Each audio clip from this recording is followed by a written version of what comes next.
तरुण राज जी, लेखक, दिल्ली से। महाराज जी, मैं एक लेखक हूँ और मोटिवेशनल स्पीकर हूँ। मेरा प्रश्न किताबों से जुड़ा हुआ है। कहा जाता है अच्छी किताबें पढ़ी जानी चाहिए। तो अच्छी और बुरी किताबें कैसे तय होती हैं? क्योंकि सांसारिक ज्ञान तो सब में होता है। कोई भी किताब बुरी कैसे होती है? उसका विवेक के द्वारा निर्णय किया जा सकता है, बुद्धि के द्वारा नहीं। बुद्धि सब में है, पर विवेक जो सत्य और असत दोनों का निर्णय कर सकता है, उसका नाम विवेक होता है। जैसे एक बार हस्तमैथुन निषेध का प्रवचन हुआ हितधाम में बहुत पहले, और जब वो वीडियो इन लोगों ने डाला तो बच्चे जो पास सेवा में रहते हैं, तो उन्होंने एक वीडियो दिखाया हमको, हस्तमैथुन का प्रोत्साहन उसमें और उसके फायदे सुन करके हमारा हृदय संतप्त हो गया। वो कोई बोल ही तो रहा था, नई पीढ़ी पर क्या प्रभाव पड़ेगा इसका कि वो, हम अंग्रेजी तो पढ़े नहीं है, फ्रस्ट्रेशन क्या कहते हैं फ्रस्ट्रेशन। है? हाँ, जब वो हो तब ऐसा कर ले तो उससे शांति होती है और नया खून बनता है। ऐसा मतलब इतने गुण बताए गए, मूर्खता के सिवा और क्या हो सकता है, इसे क्या कहा जा सकता है? तो हमको विवेक धारण करके जो आचरण अधर्म में रत करता है, जो कानून के खिलाफ आचरण हमें करने की प्रेरणा देता है, चाहे वो व्यक्ति हो, चाहे वो ग्रंथ हो, चाहे वो पंथ हो, हमको बात स्वीकार नहीं करनी चाहिए।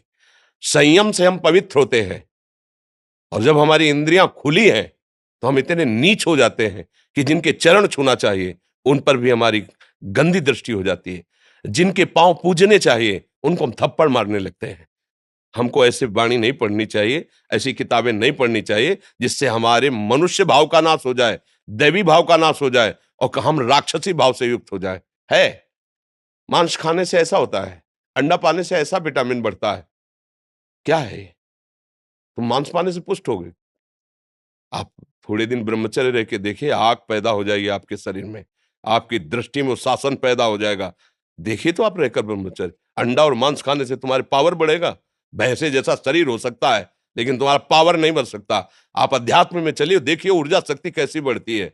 आपको बार बार भोग करना, मैथुन करना, इससे जो आपकी हानि होगी उसको आप नहीं सोच रहे। आप 10 वर्ष ब्रह्मचर्य रहिए, फिर पत्नी में भाव करके और आरोपित कीजिए वीर, और संतान की भावना कीजिए। अगर देशभक्त और भगवत भक्त ना पैदा हो तो हमसे बताना, क्योंकि तुम्हारे ब्रह्मचर्य में पावर है जो हमें विवेकहीन बना दे, भ्रष्ट आचरण बना दे।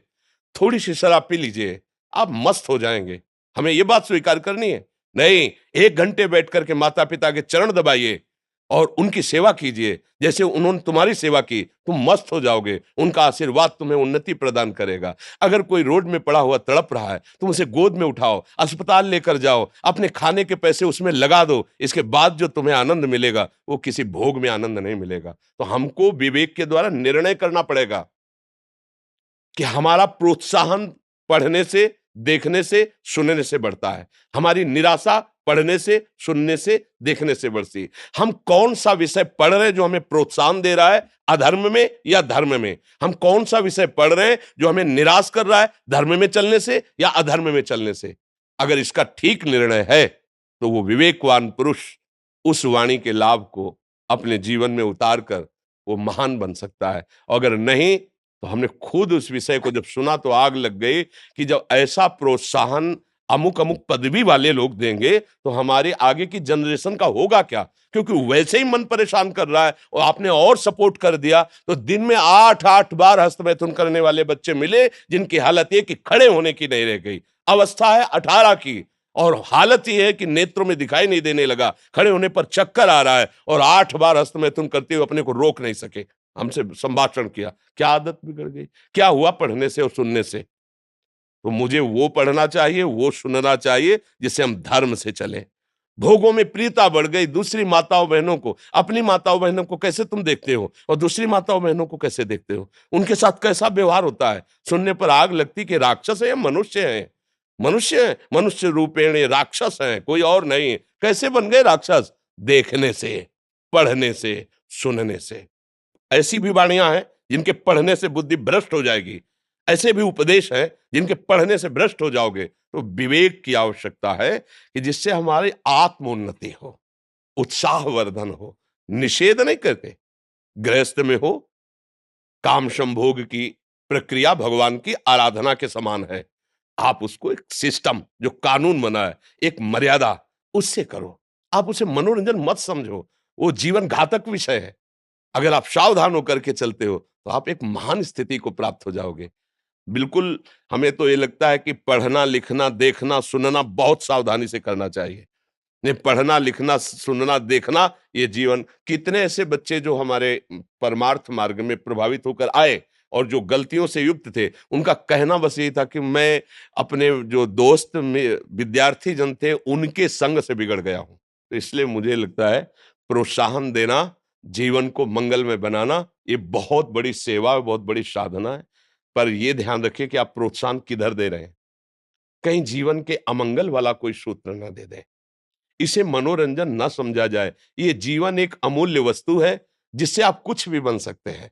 कुछ भी आपके लिए इस मार्ग में, जैसे आपकी खेती कुछ भी बो सकते हैं, ऐसे कर्म भूमि आप कोई भी कर्म कर सकते हैं। अशुभ कर्म कर सकते हैं, गंदे से गंदा कर सकते हैं, नरक जा सकते हैं, भूत बन सकते हैं, राक्षस बन सकते हैं और आप यहां तक कि नारायण बन सकते हैं। अगर आप भजन करके भगवान के ध्यान में शरीर छूटे तो आप भगवान को प्राप्त हो गए, भगवान के स्वरूप से हो गए। मुझे तो ऐसा लगता है। आपका इसमें कोई प्रश्न? जी। धन्यवाद।